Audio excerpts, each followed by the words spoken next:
bruh, bruh, bruh, bruh, bruh, bruh, bruh, bruh, bruh.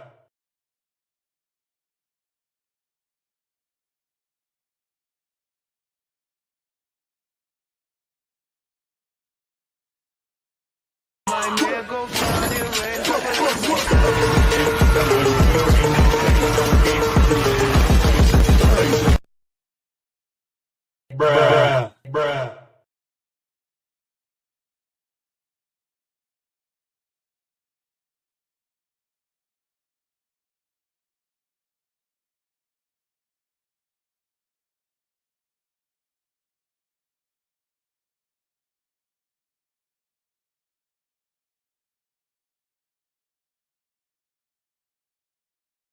Today, I'm gonna build a Lego aircraft carrier and then test it out to see if it can actually work in the water. I've only built one other Lego boat, which was the Noah's Ark build I did, and that one filled up with water pretty quick. So we're gonna have to do a bit better this time. The plan is to build a 5-foot long Lego aircraft carrier with a hangar inside for storing aircrafts, a catapult launch system, and even propellers to actually make it move. The first step is to start building up the whole of the ship to be waterproof.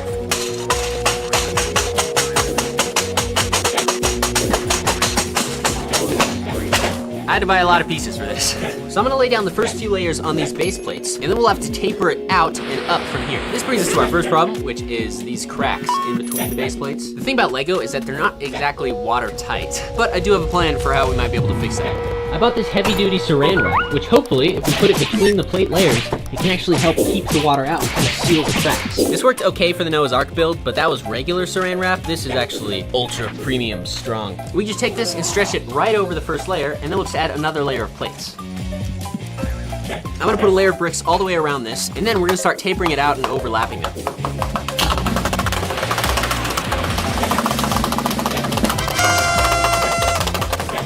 And the goal is to overlap each one of the bricks so that none of them are like stacked right on top, because it makes the gaps bigger. So we're gonna start by building up tall layers and then transition to shorter layers. We're gonna do that at a larger scale, but that's the kind of shape we're looking for. We just gotta keep building this up until we get high enough to where we can add the propellers, which are gonna make this thing move.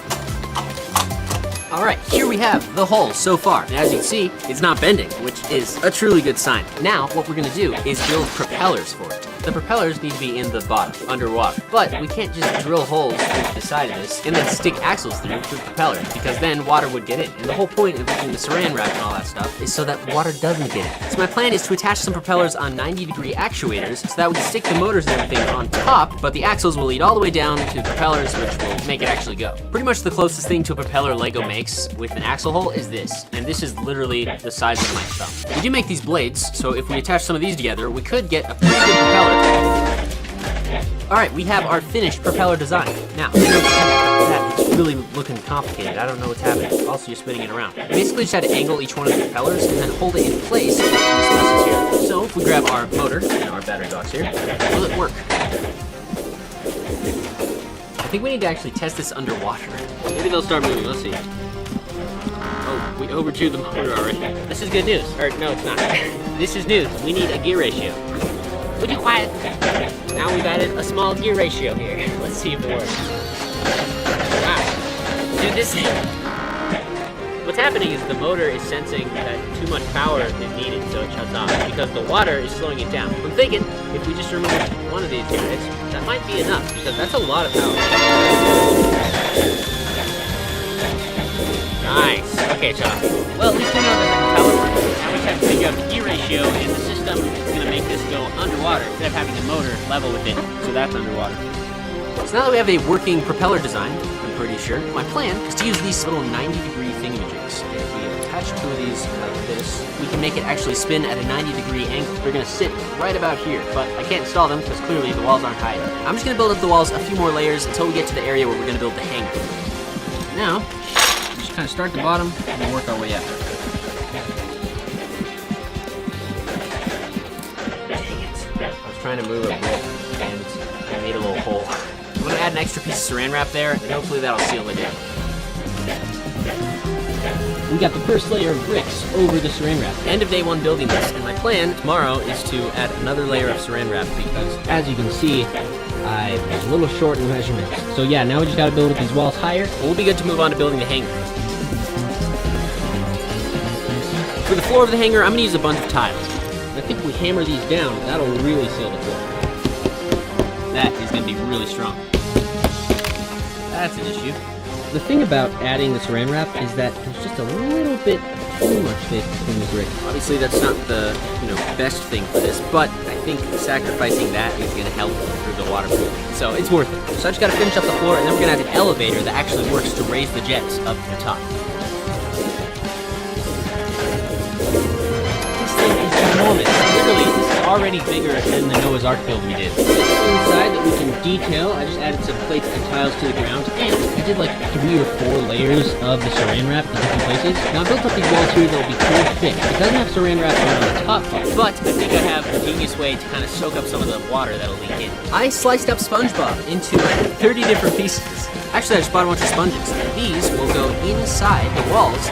Hopefully, any extra water that comes in will just get soaked right into the sponge. It'll also keep the ship super clean. Sorry, I think that was my last sponge joke. You're good. Dude, perfect amount. 32 sponges, and that didn't make it much heavier. We're gonna weigh this guy. What is it? That's it? This is how you live this. I also want to put an elevator in this that the jets can go onto, and that'll raise up so it'll be flush with the top of the surface. They actually have these giant elevators on the aircraft carriers, and it's pretty cool.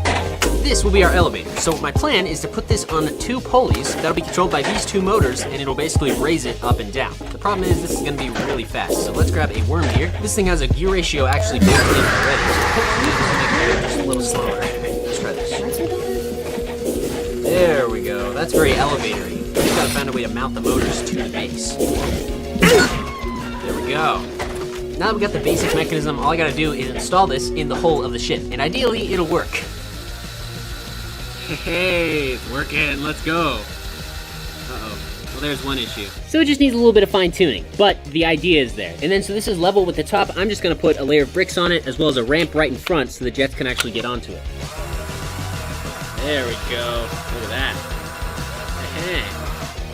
Cool. Next thing we need to do is build some jets for the hangar and the interior. And while I'm doing that, I can tell you about this video's sponsor, Liquid IV, the #1 powdered hydration brand in America that helps you quickly replenish electrolytes and fluids lost from sweat and exercise. With summer right around the corner, getting outside is a must. But while you're out there enjoying the summer heat, it's important to stay hydrated, and Liquid IV makes that way easier. With 0 sugar, 8 vitamins and nutrients, and 3 times the electrolytes of the leading sports drink, Liquid IV provides superior hydration than water alone. And apparently our bodies are made up of like 60% water, so clearly hydration is important. Here we have our fleet of fighter jets done. You can see I got a little dude for scale. That's the size the people are gonna be. I also built a Black Hawk helicopter and a little shuttle to get people from A to B inside the aircraft carrier. We just gotta finish decking out the hangar with all the living spaces and stuff where these are gonna go. I love that Liquid IV doesn't have sugar. Personally, I've been sugar-free for over a year now because it just feels so much better. I'm really into healthy eating and more recently, calisthenics, like push-ups and pull-ups. And like most of you, I usually forget to drink water during the day until I get really thirsty. Liquid IV is made without artificial sweeteners or colors and has the essential minerals my body needs to stay on top of the game. Its slim packaging makes it easy to throw a couple in a purse, pocket, or a travel bag for any of your outdoor activities this summer. So whether you're out hiking or doing push-ups or even building a giant Lego boat that's slowly grinding off the tips of your fingers, use Liquid IV to maximize your hydration so you can get the most out of your summer. New customers can use my code BRICKSCIENCE to get 20% off your order. Thanks Liquid IV for sponsoring this video.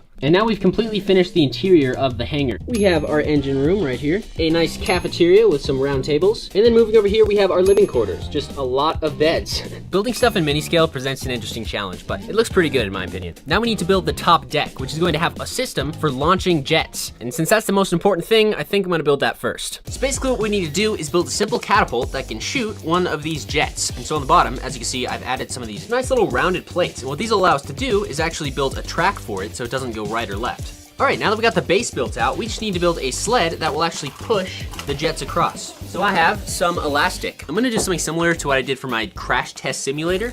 So when you stretch it back and put a pin in it, you can just let it go and it'll snap the thing forward. And here we have it. It looks like a little plane, but this is gonna work. I just gotta install the reverse part of the track on the bottom that'll hold these little things. All right, so this is what I came up with. As you can see, on the bottom, we have the sled. Right now, the way this works is the Technic bricks inside of this have a little hole. I'm gonna stick this right through the hole. Oh gosh. Eye protection. Then we just want to push it back into the butt of the sled, and boom. All we have to do is pull this little temporary pin right here. This thing is perfect. Now we just need to take one of our motors and build a little release mechanism that will pull the pin out for us. Watch this. That works.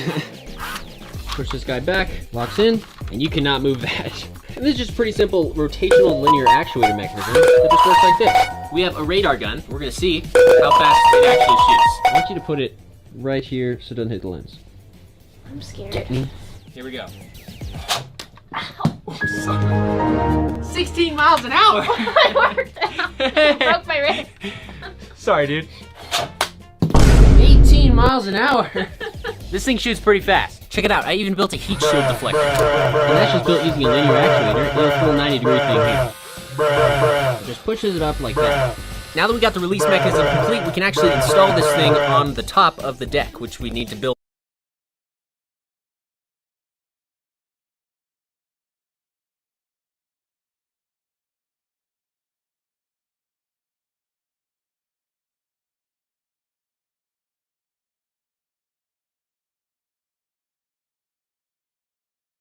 In this video, I'm going to be showing you guys how you can download and use the best auto clicker for Roblox. That is actually free, and this auto clicker is the best one that